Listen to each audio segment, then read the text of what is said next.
तो गाइस हम लोगों ने बहुत सारे वीडियोस देख रखे हैं ओशियंस में अजीब अजीब चीज़ों के, बट हम लोगों को पता है कि 80% से भी ज़्यादा ओशियन अभी तक किसी ने कवर नहीं करा है। ना हमारे कोई ह्यूमंस गए हैं, ना साइंटिस्ट गए हैं, कोई भी नहीं गया है। बहुत सारे लोग अदर प्लैनेट्स पे जाते रहते हैं, बट अपनी धरती को किसी ने एक्सप्लोर नहीं करा है। तो हम लोग भी डायरेक्टली नहीं कर सकते हैं, बट अपने पास वीडियोस हैं, तो वैसे ही वीडियोस लेके आया हूँ मैं जो कि तुम्हारा दिमाग ख़राब कर देंगे। तो ये देखोगे तो मज़े आ जाएंगे। So please watch this video. समुद्र के नीचे क्या है, ये सवाल हर किसी के जहन में आता है। अगर आप खुद से समुद्र के नीचे जाकर इस बात को पता करना चाहते हैं तो आपको मात्र $7,50,000 यानी कि $7,50,000 भाई कितना ज़्यादा रुपया हुआ यार। ये इतने सारे पैसे खर्च करो मैं समुद्र के अंदर जाने के लिए। भाई नहीं जाना मुझे समुद्र के अंदर, माफ़ करो मुझे। भारतीय मुद्रा में 5,50,00,000 रुपए खर्च करने पड़ेंगे। 5,50,00,000 भाई इस पे कितनी सारी स्कॉर्पियो आ जाएंगी और मर्सिडीज। 11 मर्सिडीज आ जाएंगी भाई। 11 मर्सिडीज लोगे कि समुद्र के अंदर जाओगे? भाई समुद्र के अंदर मत जाना प्लीज़, 11 मर्सिडीज से चलो। Class is more important guys. But चलो जल्दी से देखते हैं यार। आप समुद्र की सबसे गहरी जगह चैलेंजर डीप में पहुंच जाएंगे और वहां से देख पाएंगे कि समुद्र के नीचे क्या है। लेकिन इतना पैसा हर किसी के पास होना असंभव है। तो इसके लिए आज के इस वीडियो में हम बताएंगे कि समुद्र के नीचे क्या है। बने रहिए इस वीडियो के साथ। धरती के 71% हिस्से में समुद्र फैला हुआ है, जो अपने भीतर न जाने कितने ही रहस्य समेटे हुए है। आज तक इंसान समुद्र का सिर्फ 5% हिस्सा ही देख पाया है, जबकि बाकी बचे हिस्से में क्या कुछ छिपा हुआ है इस बारे में किसी को कोई जानकारी नहीं है। लेकिन क्या आपने कभी सोचा है कि समुद्र के पानी के अंदर क्या है? सोचा भाई। लाखों करोड़ों अनगिनत जीवों से भरा यह समुद्र अपने भीतर क्या कुछ समेटे बैठा है। समुद्र के नीचे क्या है, यह जानने से पहले हमें यह पता करना होगा कि समुद्र बना कैसे होगा और यह धरती के इतने बड़े हिस्से में कब और कैसे फैला। अगर वैज्ञानिकों की माने तो समुद्र का जन्म आज से लगभग 50 से 100 करोड़ साल के बीच हुआ होगा, जब धरती बिल्कुल ठंडी हो चुकी थी और शुद्ध ग्रहों और उल्कापिंडों की टक्कर से उसकी सतह पर विशालकाय गड्ढों का निर्माण हो चुका था। धरती के ठंडे होने के साथ साथ उसके ऊपर गैस के बादल बनना शुरू हो गए, जिससे धरती पर लगातार कई महीनों तक मूसलाधार बारिश होती रही। इस तरह आसमान से लगातार पानी बरसने के कारण धरती पर मौजूद गड्ढे भरने लगे और उन्होंने समुद्र का रूप ले लिया। पृथ्वी पर पानी लाने का काम शुद्ध ग्रहों, उल्कापिंडों और कॉमेट ने किया था, जो बर्फ के रूप में धरती पर पानी लाते थे और पृथ्वी की सतह से टकराकर बर्फ के टुकड़े चारों तरफ बिखेर देते थे। इस तरह विभिन्न रूप से धरती पर जमा हुए पानी ने विशालकाय समुद्र का रूप धारण कर लिया। समुद्र में प्रशांत महासागर को सबसे गहरा माना जाता है, जिसकी औसत गहराई 3,939 मीटर मापी गई है। विभिन्न जीव जंतुओं का घर। समुद्र के नीचे अनेकों प्रकार के जीव जंतु और मछलियां निवास करती हैं, जिन्हें देख पाना भी इंसान के लिए संभव नहीं है। आज तक मनुष्य ने जितने भी समुद्री जीवों को देखा है वह सिर्फ 5% हिस्से के अंतर्गत आने वाले कुछ जीवों में से एक हैं। असल में समुद्र के अंदर इतनी प्रकार के जीव जंतु और उनकी विभिन्न प्रजातियां निवास करती हैं। 5% बता रहा है, बट गूगल पर मैंने सर्च करा था तो उसने बोला है कि 80% जो समुद्र है वो अभी तक हम लोगों ने एक्सप्लोर नहीं करा है, यानी 20% कर चुके हैं, ऐसा गूगल बता रहा है। ये बता रहा है कि 5% कर चुके हैं। तो भाई किसकी बात मानी जाए बताओ तुम यार। अब मुझे तो नहीं पता भाई, तुम अपने हिसाब से डिसाइड कर लो। आगे की वीडियो देखते हैं, काफ़ी मस्त लग रही है। जैसे मुझे स्विमिंग करने का बड़ा शौक है, मैं करूँगा, कभी सीखूँगा, अभी आता नहीं है। तुम्हें अगर आता है तो कमेंट में लिखो जल्दी से। जय श्री राम। कि उनके बारे में वैज्ञानिक भी ठीक ठाक अंदाजा नहीं लगा सकते हैं। समुद्र के अंदर बुलबुले से हल्के जीवों से लेकर हाथी के वजन जितने भारी भरकम जीव निवास करते हैं, जिन्हें इंसानी आंखों से देख पाना बहुत ही मुश्किल है। हालांकि टेक्नोलॉजी की मदद से आज वैज्ञानिक समुद्र के अंदर ऐसे रहस्यमय जीवों की खोज करने में कामयाब हुए हैं, जो सैकड़ों साल से धरती पर मौजूद हैं। समुद्र के अंदर सिर्फ जीव जंतु ही नहीं, बल्कि अनेकों प्रकार के पेड़ पौधे और वनस्पति भी मौजूद है, जो पृथ्वी को बड़े पैमाने पर ऑक्सीजन उपलब्ध करवाते हैं। इतना ही नहीं, समुद्र की गहराइयों में अद्भुत और विचित्र प्रकार के दुर्लभ पेड़ पौधे और बैक्टीरिया मौजूद हैं, जिन्हें देखकर वैज्ञानिक भी हैरान हैं। समुद्र के सिर्फ 5% हिस्से में ही 35,000 से ज्यादा अलग अलग प्रजाति के बैक्टीरिया, 5,000 से ज्यादा वायरस और 1.5 लाख से ज्यादा एक कोशिकीय पौधे मौजूद हैं। इस बात से आप अंदाजा लगा सकते हैं कि पृथ्वी पर मौजूद 71% समुद्री हिस्से में क्या कुछ और कितनी प्रकार के बैक्टीरिया और वायरस मौजूद होंगे। समुद्र के अंदर स्पर्म वेल और शार्क के अलावा भी कई विशालकाय मछलियों की प्रजाति मौजूद है जो दिखने में बेहद डरावनी है। वैज्ञानिकों की माने तो समुद्र के अंदर गहराई में ड्रैगन की तरह दिखाई देने वाली विशालकाय मछलियां निवास करती हैं। भाई उसकी शक्ल देखी थी तुमने, कितनी ज्यादा क्रीपी थी यार, कितनी डरावनी। वो काट ले तो उसके दांत कितने बड़े बड़े थे, काट लेगी तो भाई मेरा तो पूरा हाथ ही चला जाएगा।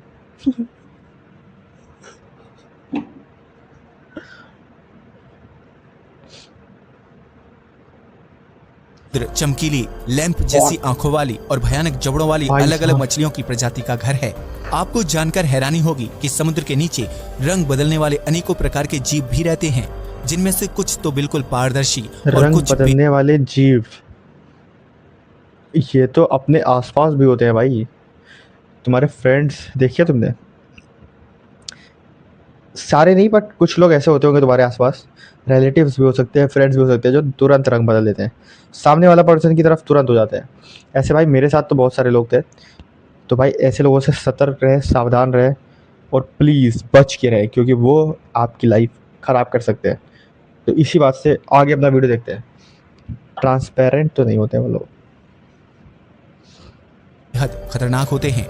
समुद्र में इतनी ज्यादा मछलियां मौजूद हैं कि रोजाना लाखों मछलियों को पकड़ने पर भी उनकी संख्या में बहुत ज्यादा कमी नहीं आएगी। इस समुद्र में सिर्फ मछलियों की ही नहीं बल्कि विशालकाय सांपों की भी लाखों प्रजातियां रहती हैं, जिसमें से कुछ प्रजातियां बेहद विशाली और खतरनाक होती हैं। हालांकि समुद्र के अंदर सांपों को खोज पाना अपने आप में बहुत ही चुनौती वाला कार्य है, क्योंकि समुद्री सांप अक्सर चट्टानों और जली पौधों के बीच छिपे हुए रहते हैं। आपको जानकर हैरानी होगी कि समुद्र में विशालकाय एनाकोंडा होने की भी संभावना जताई जाती है।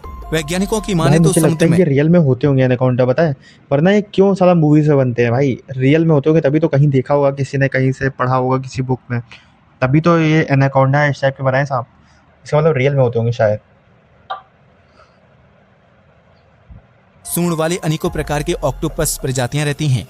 इसके अलावा यहाँ कीड़े मकोड़े और झींगों की करोड़ किस्में मौजूद हैं। समुद्र के अंदर कमल के फूल की तरह दिखाई देने वाले अलग अलग प्रकार के रेंगते हुए फूल, ब्लड रेड, समुद्री फैनी और सैकड़ों भुजाओं वाले पौधे, कोरल और शैवाल पाए जाते हैं। समुद्र में सबसे गहरी जगह पश्चिमी प्रशांत महासागर में समुद्र की सबसे गहरी जगह मौजूद है, जिसे मारियाना ट्रेंच के नाम से जाना जाता है। इस जगह के सबसे गहरे पॉइंट को चैलेंजर डीप कहा जाता है, जिसकी गहराई 10,902 से 10,929 मीटर तक मापी गई है। समुद्र की इस गहरी जगह पर इतना ज्यादा अंधकार होता है कि वहाँ किसी भी चीज को देखने के लिए स्पेशल चश्मे पहनने की जरूरत पड़ती है। इस जगह पर ना तो सूर्य की रोशनी पहुंच सकती है और ना ही कोई कृत्रिम प्रकाश। हालांकि एडवांस टेक्नोलॉजी की मदद से वैज्ञानिक हर वक्त इस एरिया पर निगरानी बनाए रखते हैं। यहाँ पानी का दबाव इतना ज्यादा होता है कि किसी भी नॉर्मल इंसान के लिए यहाँ तक पहुँच पाना और जीवित वापस लौटना बहुत ही मुश्किल है। तो भाई जहाँ जाते कैसे होंगे, मशीन जाती कैसे है? और ये टेक्नोलॉजी बता रहा है, टेक्नोलॉजी से भाई कहाँ जा पाए हैं, ये बता रहा है कि टेक्नोलॉजी से ये हो जाता वो हो जाता। बट अभी भी हम लोगों ने 80% जो है, अगर हम लोग गूगल की माने तो 80% भी जो समुद्र है वो हम लोगों ने नहीं एक्सप्लोर कर रखा है। तो भाई ये बोल कैसे रहा है कि उसकी मतलब गहराई इतनी है कुछ भी, जब गया ही नहीं है कोई, या डीपेस्ट कैसे पता ही नहीं अगर गए ही नहीं है तो। इसका मतलब भाई या तो फैक्ट्स इनके गलत है, मतलब जो अवेलेबल है, या तो ये लोग जा चुके हैं बट बताना नहीं चाहते। तो लेट्स गो, लेट्स सी आगे। काम है। यही वजह है कि चैलेंजर डीप में अब तक गिनती के सिर्फ कुछ लोग ही गए हैं। आपको बता दें कि समुद्र का यह हिस्सा एवरेस्ट की चोटी से भी ज्यादा गहरा है। अगर एवरेस्ट के पहाड़ को उल्टा करके चैलेंजर डीप में डाल दिया जाए तो वह गहराई में पहुंचने से पहले ही 3 किलोमीटर की दूरी पर खत्म हो जाएगा। एवरेस्ट कितना ज्यादा ऊंचा है भाई। अगर तो एवरेस्ट के पास में खड़े हो गए, इसे देखोगे ना, पास में मतलब बहुत दूर से इसे देखोगे तब भी नहीं देख पाओगे, कितना ज्यादा गहरा हो गया है। समुद्र की इस गहरी जगह पर जाने के लिए काफी ज्यादा पैसे खर्च करने की जरूरत पड़ती है। यहाँ पहुँचने के लिए आपको $7,50,000 धनराशि खर्च करनी होगी। इसके साथ ही इतने ज्यादा पैसे खर्च करने पर आपकी जान की सेफ्टी की जिम्मेदारी खुद आपके ऊपर होगी। हालांकि इतनी गहराई और अंधेरे वाली जगह पर भी कई प्रकार के बैक्टीरिया, मछलियां और जीव जिंदा रहते हैं, जो कई दिनों में एक बार खाने की तलाश में पानी की सतह तक जाने की कोशिश करते हैं। इन जीवों ने खुद को मुश्किल परिस्थितियों में जिंदा रखने की कला सीख ली है, जिसकी वजह से सी लेवल से इतनी गहराई में भी उन्हें कुछ नहीं होता है। वैज्ञानिकों की माने तो इस जगह पर सालों पहले विलुप्त हो चुकी विशालकाय मछली की प्रजाति मेगालोडोन शार्क हो सकती है, जिसके जबड़े का साइज ही आज की शार्क और व्हेल मछली से कई गुना बड़ा था। समुद्र के अंदर ज्वालामुखी और गुफाएं। समुद्र ऊपर से देखने पर जितने शांत और नीले दिखाई देते हैं, इसके अंदर की दुनिया उतनी ही ज्यादा रंगीन और उथल पुथल से भरी हुई है। आप सोच भी नहीं सकते हैं कि समुद्र के नीचे गुफाओं से लेकर सक्रिय ज्वालामुखी तक मौजूद हैं।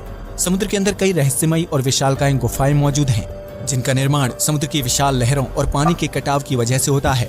इतना ही नहीं, समुद्र में गुफा के साथ साथ अनगिनत सुरंगें भी मौजूद हैं। भाई जो लोग डाइवर्स होते हैं ना, जो जाते हैं अंदर, भाई उनके अंदर कितना करेज होता है। मैं तो नहीं जा पाऊंगा भाई, इतनी अंदर कौन जाएगा।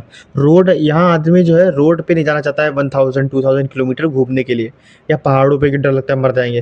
भाई ये लोग जहाँ जा रहे हैं, पहाड़ों पे तो लाखों लोग जा चुके हैं, रोडें बनी हुई हैं एग्जैक्ट, कहाँ से कहाँ तक जाना, यूट्यूब पे भी अवेलेबल है। भाई यहाँ पर तो कोई भी अवेलेबिलिटी नहीं है ना, समुद्र के अंदर जाना है, ना कुछ दिख रहा है, ना कोई रास्ता है, कुछ भी नहीं। पता नहीं ये लोग जाते कैसे, वो भी इतनी अंदर अंदर तक। तुम देख सकते हो कि कितना ज़्यादा वहाँ पर अंधेरा हुआ है। भाई कैसे लोग जा रहे हैं इतनी डीप सी के अंदर, ना कोई रास्ता है, पता नहीं देखने क्या जा रहे हैं लोग, इनको क्या मज़ा आ रहा है। शिट भाई, बट वीडियोस में तो काफ़ी अच्छा दिखता है। जो लोग ये लोग वीडियोस बनाते हैं तो शायद उसी के लिए जाते हो। सुरंगों तक इंसान ने भी अपनी पहुंच बना ली है। मैक्सिको की समुद्री सुरंग पर्यटन और एडवेंचर करने वाले लोगों के लिए सबसे मनपसंद जगहों में से एक है, जहां आप गहराइयों में पानी के अंदर मौजूद गुफाओं में तैराकी का आनंद उठा सकते हैं। समुद्र में सक्रिय ज्वालामुखी की भी बहुत बड़ी संख्या है, जिनसे निकलने वाला गर्म लावा समुद्र के अंदर नली जैसी गुफाओं की रचना करता है। हवाई में समुद्र के अंदर ज्वालामुखी विस्फोट से बनी गुफाएं मौजूद हैं, जिनकी आकृति बेहद पतली और नली जैसी है। इसी तरह चीन के गहरे समुद्र में मौजूद लग रहा है यार, कितनी तगड़ी है लाइटिंग यार यहाँ पर।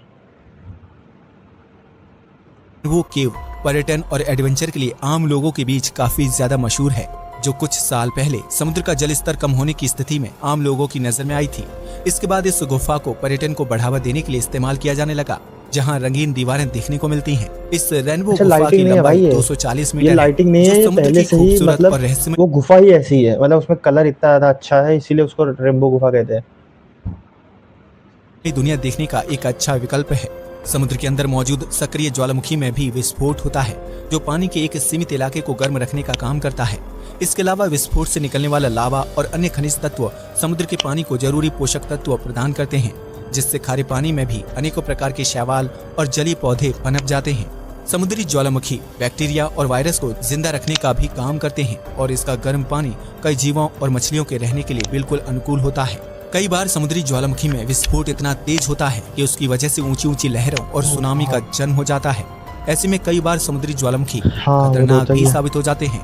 ऊंचे ऊंचे पहाड़ों का घर। यह तो हम सभी जानते हैं कि पृथ्वी पर ऊंचे ऊंचे पहाड़ और खूबसूरत पर्वतीय श्रृंखलाएं मौजूद हैं, जिनमें माउंट एवरेस्ट से लेकर अनेकों विशालकाय पहाड़ शामिल हैं। लेकिन क्या आपको पता है कि जमीन की तरह ही समुद्र के अंदर गहराइयों में भी ऊंचे ऊंचे पहाड़ मौजूद होते हैं, जिन्हें देखना अपने आप में अद्भुत अनुभव होता है। समुद्र के अंदर मौजूद सबसे लंबे और ऊंचाई वाले पहाड़ को माउना किया मुझे नहीं पता था कि समुद्र के अंदर भी बहुत ऊंचे ऊंचे पहाड़ होते हैं। मुझे लगा था कि थोड़े बहुत ऊंचे होते होंगे, पर इतने ऊंचे, भाई कितना बड़ा दिख रहा है। Mauna Kia Seltos, just kidding. Mauna किया भाई कितना बड़ा है, देखते हैं।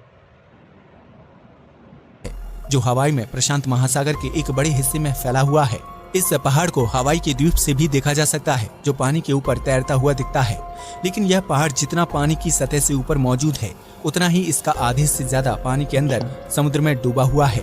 अगर माउना किया माउंटेन जमीन पर मौजूद होता, तो पृथ्वी की सबसे ऊंची चोटी होने का ताज माउंट एवरेस्ट के सिर नहीं, बल्कि इस पहाड़ के पास होता। समुद्र के अंदर मौजूद माउना किया की ऊंचाई 6000 मीटर है, जबकि समुद्र की सतह से ऊपर इसकी ऊंचाई 4205 मीटर है। इस हिसाब से अगर पूरे के पूरे माउना किया पहाड़ की लंबाई को मापा जाए, तो उसकी कुल ऊंचाई अप्रॉक्स 10,210 मीटर तक हो जाती है। हालांकि समुद्र के अंदर गहराई तक मौजूद होने के बावजूद भी इस पहाड़ की चोटी असल में एक ज्वालामुखी है, जिसमें सालों पहले विस्फोट हुआ करता था। ठीक इसी प्रकार समुद्र में हजारों छोटे बड़े पहाड़ों को खोजा जा चुका है, जिनकी संख्या 1 लाख से भी ज्यादा हो चुकी है। आमतौर पर समुद्र के अंदर पाए जाने वाले पहाड़ों की ऊंचाई 1 से 3 किलोमीटर के बीच होती है। 1 से 3 किलोमीटर पानी के अंदर ही डूबा रहता है। हालांकि कुछ पहाड़ समय के साथ पानी से बाहर आ जाते हैं, जिसका मुख्य कारण जल स्तर का कम हो जाना होता है। आपको बता दें कि दुनिया भर में मौजूद आइलैंड्स यानी द्वीपों का जन्म समुद्री पहाड़ों के पानी से बाहर आ जाने के कारण हुआ है, जिनका आकार अक्सर चपटा होता है। हवाई द्वीप का निर्माण भी समुद्री पहाड़ के हवाई तो पानी बहुत से तगड़ी बाहर। जगह है भाई। अगर सोचो ये वापस आया है, मतलब पानी के ऊपर आया है, ये हल्का सा पानी के अंदर चला गया तो क्या होगा?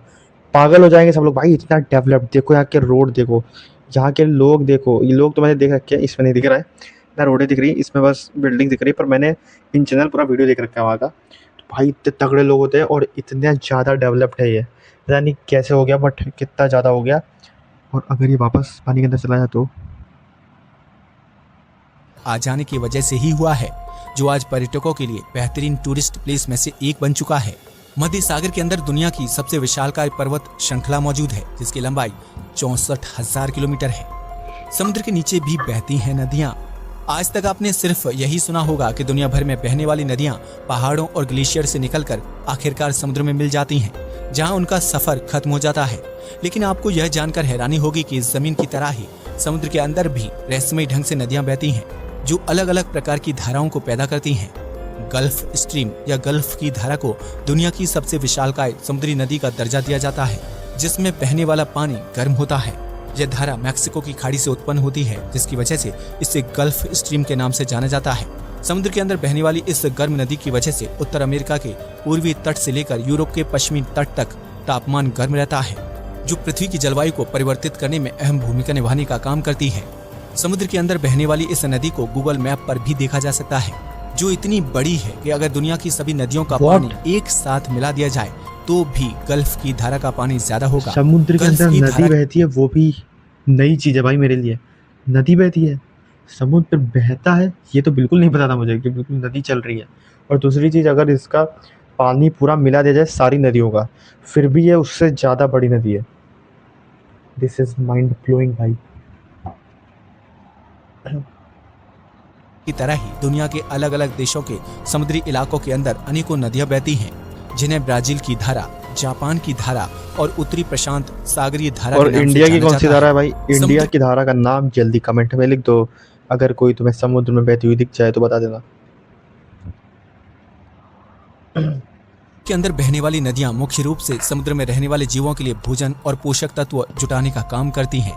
इसके साथ ही इनकी गर्म धारा विभिन्न देशों के तापमान को नियंत्रित करने का काम करती हैं।